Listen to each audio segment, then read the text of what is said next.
Hello, everybody. Thank you for joining us and welcome today to our penultimate Blue Shield conflict webinar. We've got one more to go, which I will enthusiastically tell you about at the end. Today, it is a huge pleasure to introduce to you Vernon Rapley, who I'm sure some of you know. He's got a fantastic career in heritage institutions and risk, which is what he'll be talking to us about today.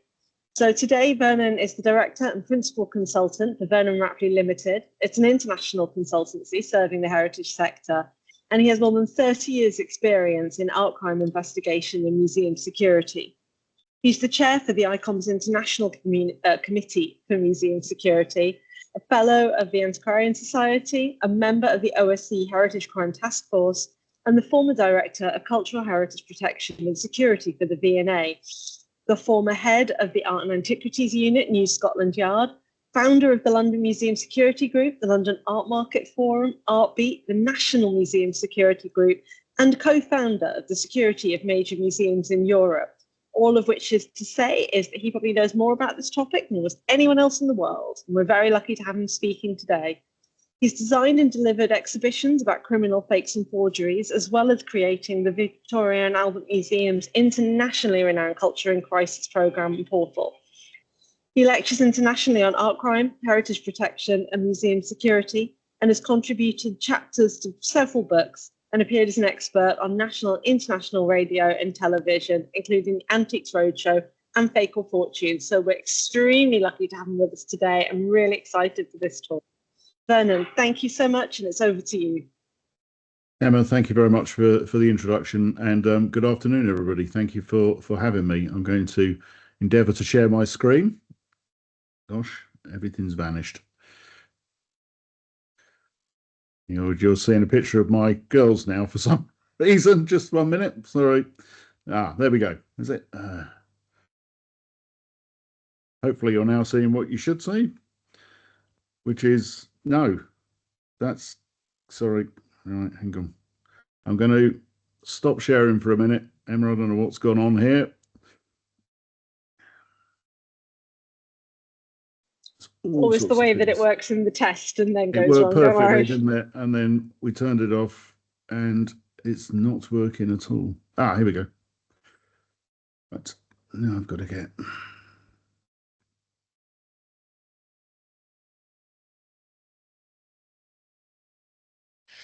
Try again. No. Oh, this is terrible. Every time I put the presentation up, it's... You had it a second ago. I like... No, it's bringing the wrong... It's bringing the wrong one. There it is. There it is. Okay. Can you see that? Right, no one breathe. Yes. I don't know what was going on there. I'm really sorry. Never had that much problem before with the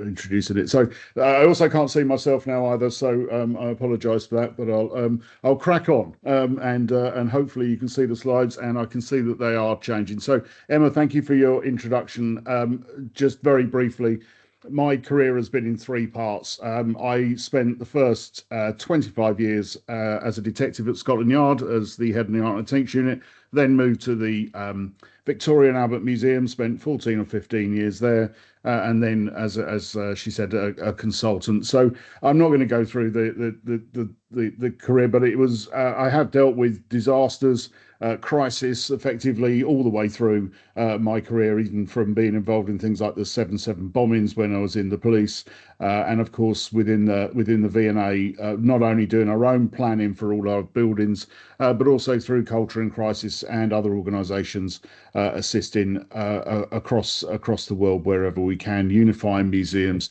and heritage sites to try and make us all more resilient in the face of conflict and crisis. I work now for a number of other museums. So for the last year, I've been a consultant, which has given me a great opportunity to not just sort of oversee other museums but also to get inside and really understand them and to assist them with their planning and preparation. And so that's given me quite an insight now into how museums are planning for crisis and how they do or in fact don't plan for conflict. So anyway, really the basis of my short talk today is to talk about how things have changed very significantly for museums since, in fact, since even 2018. So in 2018, we hosted a conference at the V&A through the Culture and Crisis programme called Planning for the Unthinkable, very much with the ratification of the Hague Convention and Blue Shield at the centre of this. And in fact, the slide on the left there, you'll see your president, Peter Stone, Professor Peter Stone, presenting at that conference. Just to recall, this was planning for the unthinkable. Museums were being asked to plan for something which we really didn't think was going to happen, but we felt we had an obligation to start looking into it. By 2022, February 2022, the second conference was Plan and Prepare, Heritage and War. The risk was more identified, and museums were taking steps now to unify with other stakeholders and to start making particular plans and preparations in the event of a war. So we always benefit from looking back at the past, and conflict in the 20th century and how it can affect museums affects the attitude of museums and their perception to risk. At World War One, for example, the attitude was quite soft, I suppose you might say, relaxed. It was a different risk to the later war. My understanding is that London was raided 8 times by Zeppelins, 15 times by Gotha bombers later on in the war. And the total number of bombs dropped, although causing damage to buildings and across the UK, nearly 900 deaths, was a very significantly different risk to what came later. It was also the first time that people at home, people in cities, people in museums had faced this sort of risk of aerial attack or in fact bombardment in the UK. So the attitude and the perception of risk was different. Most museums and galleries actually chose to remain open. There was a bit of pressure to remain open as well, because it was part of the message to the public that they're not at risk, and that's something we'll come back and talk about again later. Very few museums at that point actually evacuated their collections. Some did, but usually after they'd been hit. So the National Gallery, for example, chose after being hit the first time to start evacuating its material. The Second World War, the Blitz in particular, of course, an extremely different risk. Recognised early on, in fact, we'll go through some papers. The V&A, for example, started planning for the Second World War back in 1934, as early as that. Significantly different risk recognised, and the plans put in place to protect the objects where they could. It's this next stage. So when I went back reviewing the plans for war for the V&A and in fact other museums that I've worked with since, they fundamentally hadn't changed since 1945. In fact, they'd not been revisited. And I think this is a different attitude that came with the atomic age, with the nuclear weapons, atomic weapons. Not to put too fine a point on it, from what I can read into it, our attitude very much was, what's the point? There's no point in planning, because we'll get 3 minutes warning and everything will be gone. So therefore, there really is no point in doing anything, because I can hardly find a record of a museum or gallery that's made sufficient plans within the UK or in London in particular for any sort of conventional war within that period, 1945, really all the way through into the 21st century. But as we say, something changed. And the realization now, together with the sort of extraordinary work that's been done by Blue Shield in making sure that the Hague Convention is ratified, and that our obligations under that convention as museums and heritage sites need to be fulfilled. But also, I think there is an understanding now that there is a risk that we could face some sort of conventional attack, and that actually that is something that we need to plan for. So I just wanted to recap here. I'll just been going through some old archives and files, so I'm treating use of some old documents here. From looking at this is from the First World War. So I say the raids were fairly infrequent in one way, and yet I don't know if you'll be able to read this, but the second document there is the notebook of a special constable, which is held by the National Portrait Gallery in London, and starts talking about daily occurrences during 1917. Some great observations there about one of the warders turning up late for work because a bomb had dropped in Liverpool Street Station just 50 yards from him, and it unfortunately killed lots of people. Very obviously sort of almost being dealt with like routine without any real recognition probably of the risk within that. But museums and galleries did have paperwork and documents about how to deal with air raids. Air raids came through in those days by telephone and were manually communicated through to the senior people in the museum before a decision was taken of whether or not there should be any sort of evacuation. And in the special constabulary report there, they opened up the basement only for those of a particularly nervous disposition, those who felt they should shelter even when an air raid was literally seconds away from the sound of it. Down the bottom, I found that quite interesting as well. Is a shell case actually from the First World War from a British anti-aircraft battery, just reminding us really it's not just what the enemy were dropping on us, but actually tons and tons of explosives that we were firing up in the air and bullets, all of which of course came down and hit us as well. And so the only damage done to the Natural History Museum in the First World War was caused, from what I can understand, by our own anti-aircraft defences.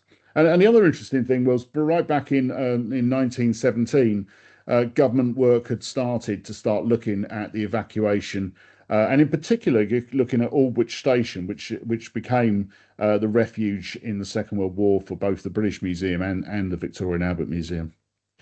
So in the Second World War, very different, as we all know the history of the Blitz and what happened. Hardly a museum or gallery in London that wasn't affected in some very significant way. We'll go through the things that they put in place, but a very significant amount of damage done. Most museums and galleries, incidentally, did try and stay open or partially open throughout the war.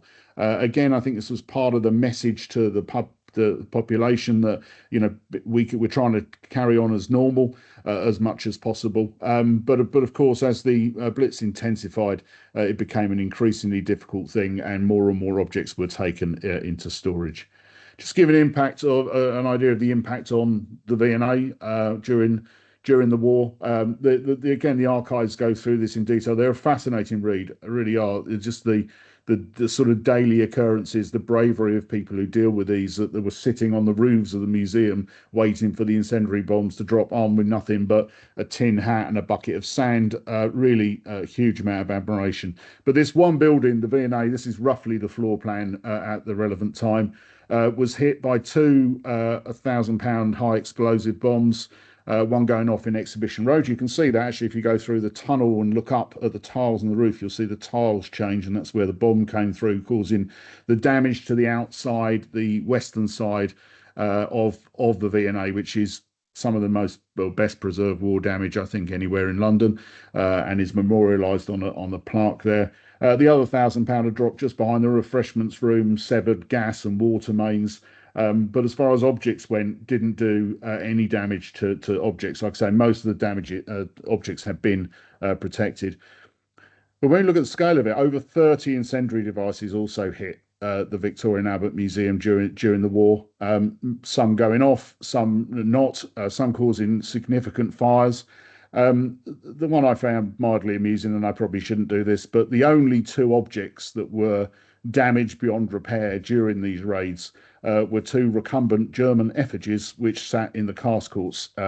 So I don't know if they'd not been protected deliberately because they were from German churches, but certainly they were the only two objects that were destroyed. Others were damaged, but they were completely destroyed and have never been put back on display. So one of the most important things for museums, and where all the arguments occur, is, well, how do we create lists? What are the lists? The list on the left-hand side there, that's just a That's the list from 1937. The idea that they would break objects into four groups of primary, secondary importance, some which would be removed immediately to a strong room. The secondary ones would be removed as soon as possible to underground tunnels. Then perishable or fragile and large objects would be removed to secure country houses, and large immovable objects would be protected in situ by sandbags. And this included things such as the Raphael cartoons in the case of the V&A. I noticed that there's a fantastic piece of work done by the National Institute for Museums in Poland recently, planning for war. This document is there's so many things that you look at and think, well, there's just a direct connection here. So they've broken things down into three groups, but fundamentally they're adopting exactly the same principles and procedures that we did in the UK back in the 1930s. So with the lists, well, these were interesting how they decided on the lists as well. And this is something where museums would happily spend years arguing about what should go on a list and what shouldn't. But the priority you'll see on the top left document, if you can't, is they were asked to list things over £5,000 in value. Now that's obviously quite a difficult thing to do because most museums don't really value their objects after they've acquired them effectively.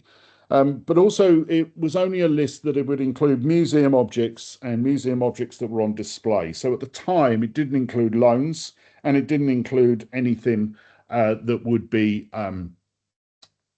in storage, for example. So this would give us problems, and nowadays I think our lists look at things in a different way. We start to look at things that are the most important and defining for our museum. So in the BM, of course, Neil McGregor's famous history of 100 objects. The V&A's got something called the 20 greatest treasures. But these are very local, and it does mean that museums, as they did in the 30s, still today are not really collaborating. There's no national list.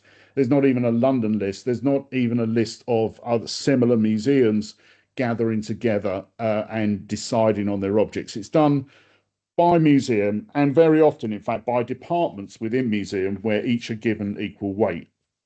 There will never be a perfect way of doing this, of course, and sometimes speed is of the essence, and so you have to adopt the easiest route. But the second thing there, I put the 3 volumes of the Codex, Leonardo da Vinci's codexes that are held in the V&A. Only one of these is ever on display. And without question, the one on display by the old principle would have been on the salvage list, but the 2 in storage would not have been. And they'd be in the same building, just in a different part of the building. And so there's some sort of nonsensical decisions taken by assuming that things that are of highest importance to the museum or highest value are in fact on display. And so certainly now museums are being encouraged to include objects that are in storage depending upon their importance. They could, of course, be in conservation, or some objects will go into conservation for many, many years. They might be one of the most important objects in the museum collection. And then I've just put these strange animal up there and a painting, just really to remind me to speak about the difference between natural history museums with specimens seem to be very good at working together and understanding what each has. As in fact are libraries. The National Art Library at the V&A didn't preserve some books because it knew the British Museum and the British Library had other copies, but later adjusted that when those copies were put in danger. Natural history museums and specimens seem to do the same, but art museums, museums like the National Gallery, the British Museum, the V&A to some extent, don't appear to be able to value whose Van Gogh is the most important, how many should we save, how many is the right number to have, for example. So there are difficulties here within combining lists or working together, but nevertheless, without doing so, there is a real risk that you're preserving objects that are not that important whilst letting more important objects be put at higher risk. So the other thing I was talking about is evacuation and storage. Of course, these are part of those plans, and you'll see here a letter from December 1936 confirming some of the conclusions and the planning reached, which would be that the V&A's sort of country house residence for the duration of any war would be Longford Castle. that we would use Brompton Road Tube Station, which is, for those who don't know London, no more than 100 metres from the east side of the V&A's estate. It's a disused underground station, is to this day, in fact. That we would build a strong room within the museum, as well as a strong room within the Brompton Road underground station. And we would also protect objects in situation. In other words, some objects right from the beginning is accepted. We can't move those. Impossible to move them. We will need thousands of sandbags, and we will protect them as best as we can. So they say no planning is wasted, but on this occasion, every one of these arrangements that was made it actually turned out to be not to happen when it actually came to it. So we weren't given Brompton Station. There was a very last minute decision that Brompton Station wasn't going to happen, but the V&A would share Aldwych Station, which you saw was already planned from 1917. With the British Museum, and there's some pictures there. Very few pictures from the V&A at this point, but more in other archives. The British Museum, they're taking pictures of Aldwych Station as it was bricked up, and there's a plan on the bottom right which comes from the V&A archive, which shows just how those two museums are broken up. And there's some great pictures of those storage facilities, quite basic, but in wooden boxes, marked up in a very sort of shared atmosphere down there. And then there's some other pictures which you've probably seen before. The library actually evacuated last, and in fact didn't want to evacuate at all and remained open, like I say, for most of the museum, most of the war. And then there's some of the objects being sandbagged up there as well. So, but attitudes did change as as the war progressed, and as damage was done. There's some reports here, but the most significant here, and the one I've ringed there, is the fact that as damage was done to the British Museum, the reassessment of the collection and what needed to be preserved by the V&A took place. So, a certain amount of collaboration, at least, is taking place during the war. As far as working together is concerned, well, I'll tell you why it's, to hopefully demonstrate in a minute why it was so important that the government, the police, the military, and museums and the local community all work together.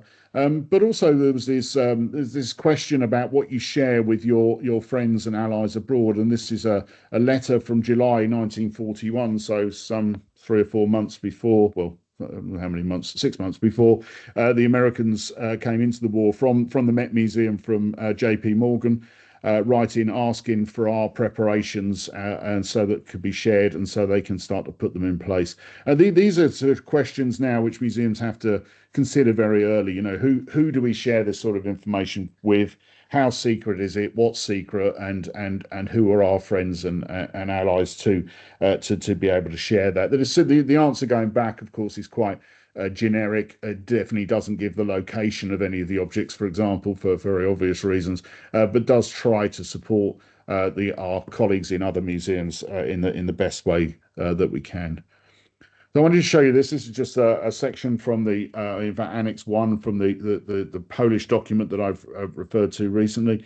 This talks in particular, I wanted to look at the left-hand side there, about working with the military, the army in this case, in preparations. But in the state of war, regardless of the circumstances, they should not be involved in protecting the museum or any actions in its closest vicinity, which of course is common sense. But this is the V&A during the Second World War. So the V&A is highlighted there in yellow. We served as an SOE workshop. In fact, there was an area from Prince's Gate at the back there where agents could walk through the Mews, go through a door that had been built and into the V&A workshops where they could manufacture all sorts of things that were going off to the front. We were also an RAF base. We were also a shelter for children who'd been evacuated from Gibraltar. But if you look around the building, the Science Museum was an RAF radio training base. There were 2 SOE stations in the Natural History Museum, a workshop, training and display areas.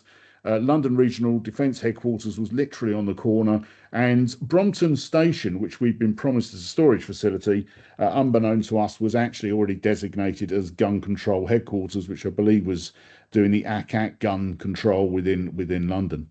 And there's some images there of the SOE workshop at the Natural History Museum, a display where they took agents. So the museums were used as display areas.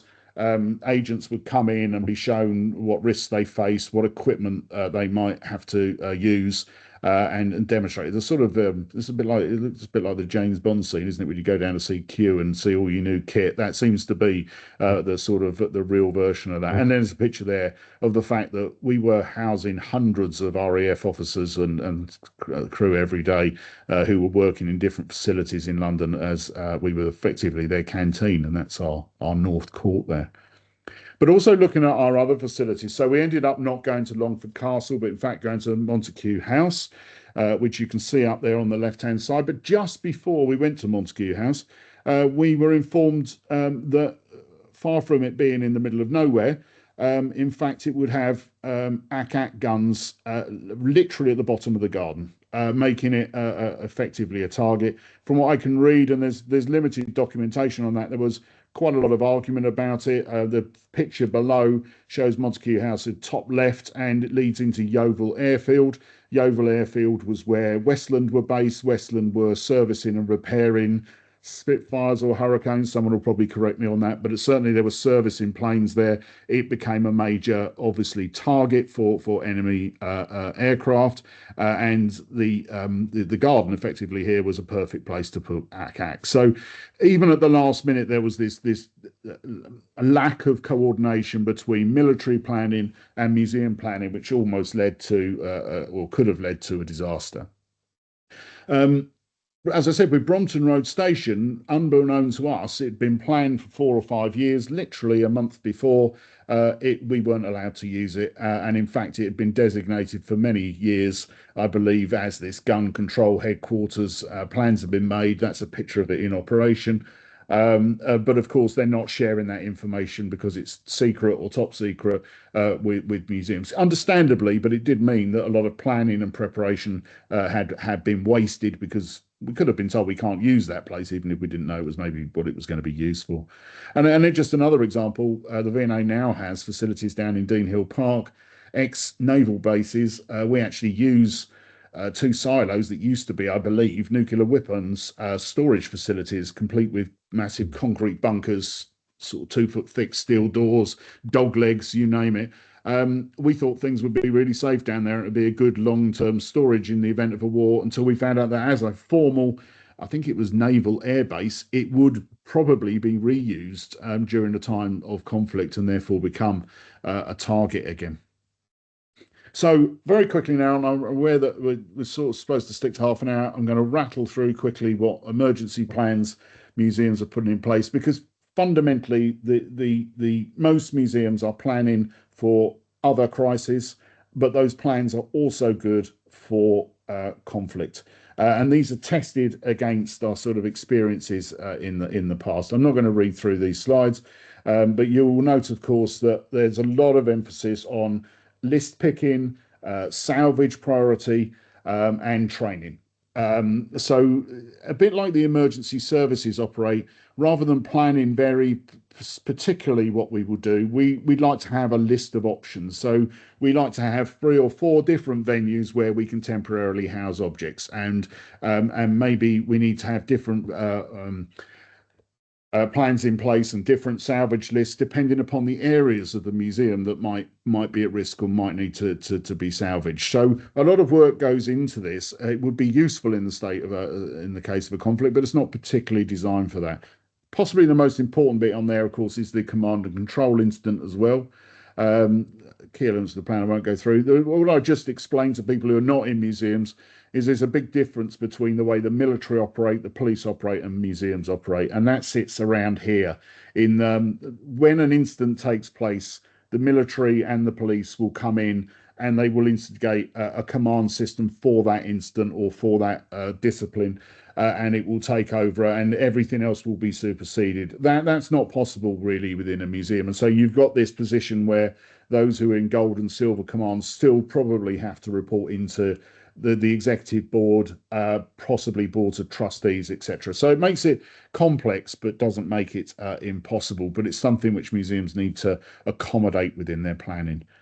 And finally, I just put this up really just as a reminder of the work that sort of was done, the conference back in 2022, and the book published later, edited by Mark Dunkley, Lisa Mole, and Anna Toliak, which is available free online for your reference for those of you who've not done that.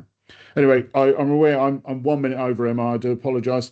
I said I would come in on time, and I failed. So don't invite me again if that's the case. But I hope that's been of some use to people. That quick rattle through, and I'll stop sharing my screen. And if there are any questions, I'd welcome them.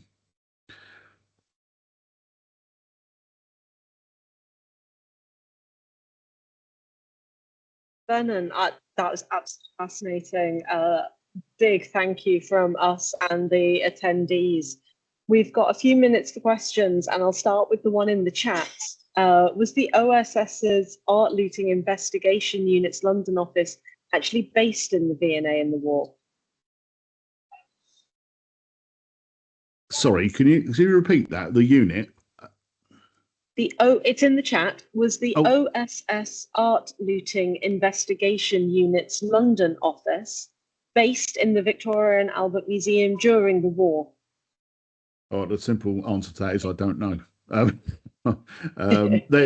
know that the V&A had two monuments men, as they were known at the time, but I don't know about the OSSS Art Looting Investigations Unit. I've not actually heard of them, so I can't answer that. I'm sorry. And then, what was the risk of looting considered to be during the war by the British? Yeah, there's very little documentation about that as a risk. Actually, I did look at that when I was going through the archives. The majority of the defences are against aerial bombardment, and then with the consideration of a possible land war and further things needed to be taken and put into protection. There's almost no mention at all about looting by our own people. Or by military that has invaded. I guess it was, again, things were planned or had to be planned at each stage, and by the time the Blitz had finished, and effectively, I suppose the invasion of England was sort of perceived to be a lower risk. Most of the material that had already gone out into safe storage. So it's something which we consider now. Very much from a domestic perspective as well as a foreign one, but not something which I could find particular reference to within the planning in the 1930s. Awesome. When art was transferred outside London, was it the police that guarded the trains and the lorries, and were they armed? If I've understood that right. This is it's a very interesting question actually, and the answer is no. And there's some documentation showing that the objects that were removed in even as early as 1917. So when the National Gallery removed some of its objects, there was a report asking for the security there to carry firearms because of a perceived risk. Although it didn't really mention what that risk would be, because there was no real invasion of land risk. So presumably just theft and the fact that these objects were in a underground station rather than a museum. Some of us might consider that actually they were probably safer in the underground station than they are normally in a museum because they're being displayed. The objects that were transported in with V&A staff, and the V&A staff stayed in the venues that they went to. So most of the houses, for example, that we looked at, there was another one we looked at in High Wycombe where not only did you have to rent the space, but you also had to rent the cottages for your staff who would live on site and protect it. So the protection of the objects all the way through from packing, transport and storage was actually dealt with by V&A members of staff, as it would be in peacetime, I suppose. Would the police be part of today's evacuation planning given the value of the objects? Obviously, you've hosted some pretty high-profile exhibitions and the current collections are fantastic. Yeah, and I think the answer to that is probably no. And in fact, most museums prefer not to have too much attention drawn to them in the UK. It sometimes causes a sort of conflict with museums abroad that are used to sort of high profile uniform armed police escorts. In the UK, if you actually look at the threat from that, it's pretty low. In fact, can you name a single artwork that's been taken hostage during transport in the UK?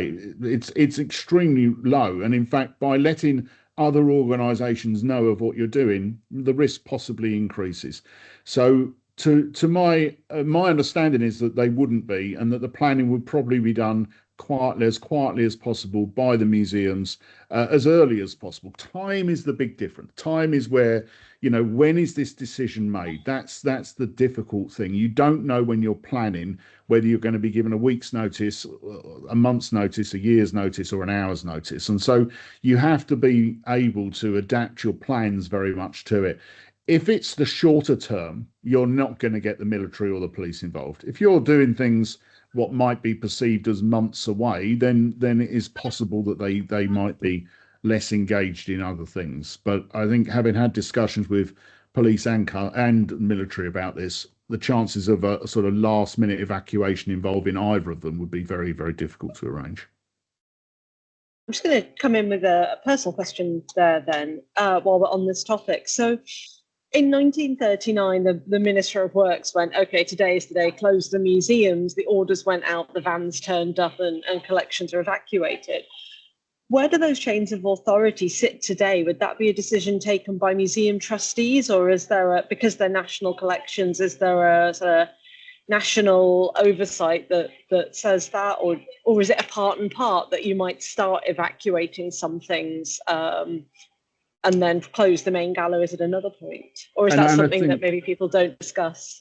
Well, it's certainly been discussed. There's no real clarity. It's really interesting when you talk to people abroad as well about how this might affect them, and it depends also who runs the museums. The V&A is a national museum, and therefore the Department of Culture, Media and Sport have a direct say in how and what the V&A should do. And although they don't maybe order the V&A or other national museums to do things, they would expect us to follow their guidance.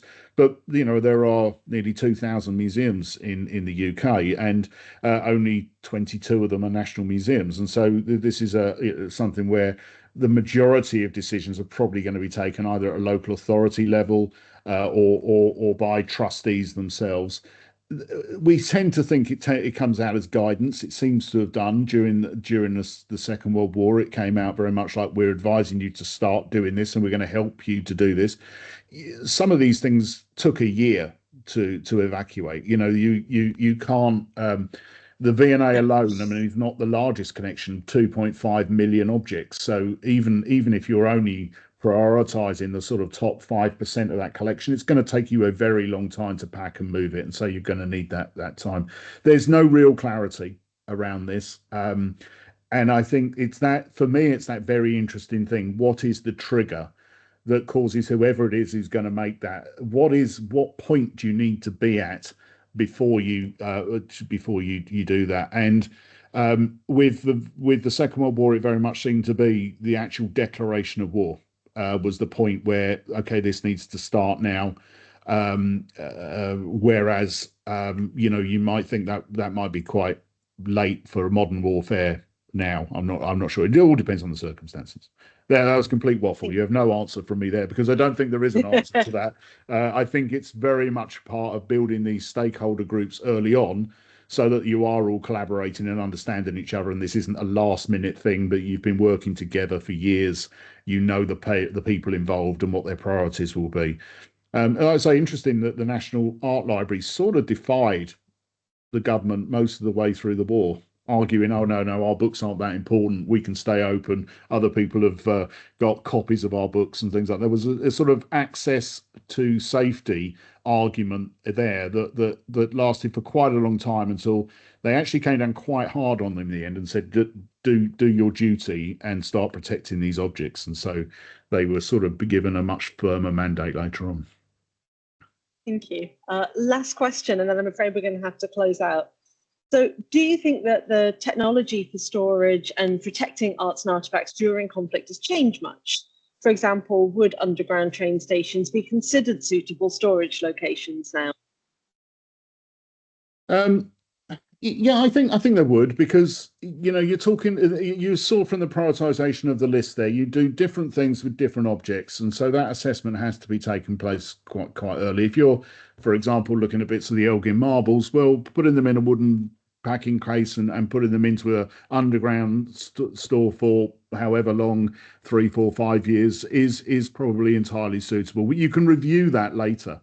And we've got some experience of this. I mean, COVID taught us some things about things being in storage longer than we thought. We left the museums thinking we were going for 3 or 4 days, and 4 or 5 months later came back in. Objects that were on display and in store within the museum suffer when they're not continually monitored. And so part of that list preparation is about making sure that the right objects go to the right facilities, and that is constantly reviewed. And you'll see there that the things that went to the more fragile things like tapestries that went to the country houses, a huge amount of work done beforehand to make sure that pest control was looked at, and monitoring was in place by the staff that were there so they could protect those objects as best as they can. Also, just to add to that, there's been some really interesting developments published recently about, for example, the use of the Internet of Things and using real-time sensors to monitor transport. So the test cases that have just been done and published were also monitoring the extent to which transport vans for cultural objects are speeding, and then literally down to the effect of the camber inside the truck on the objects as they went too fast around corners. Yeah. So there's some really interesting real-time monitoring starting to be developed that we can track, although the extent to which the internet applications of that would then work during a conflict are unknown. But I'd say technology is definitely suddenly really coming into its own in this area. Well, and also posing risks, because every time you do something like that, I mean, you're leaving a digital trace, which is saying where your objects have gone and when they went and how they got there. So sometimes the old school systems are better. Sometimes it's better to put an object in a carrier bag and walk it across a park to a safe store than it is to put it in a car with a computer on it that tells the world where it's going. So pros and cons to all of this. And still no substitute for someone being in there. Most transport that's done by museums has a curator or a conservation expert with the object as it's being moved to make sure that it's transferring correctly. So I'm not ruling it out. Just saying pros and cons to everything with it. Well, it's good to know that curators are going to be needed for a long time yet.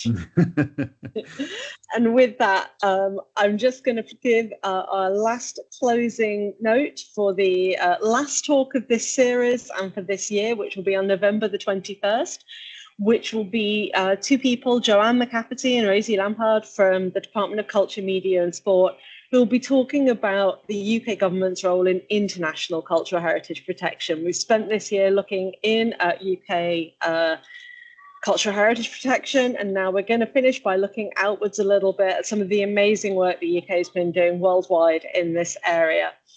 That will be our last talk for the year, but next year we're going to be passing the torch to the illicit trafficking working group, and they will be running the webinars. So we'll keep you posted, and we look forward to seeing everybody in November. Thank you very much.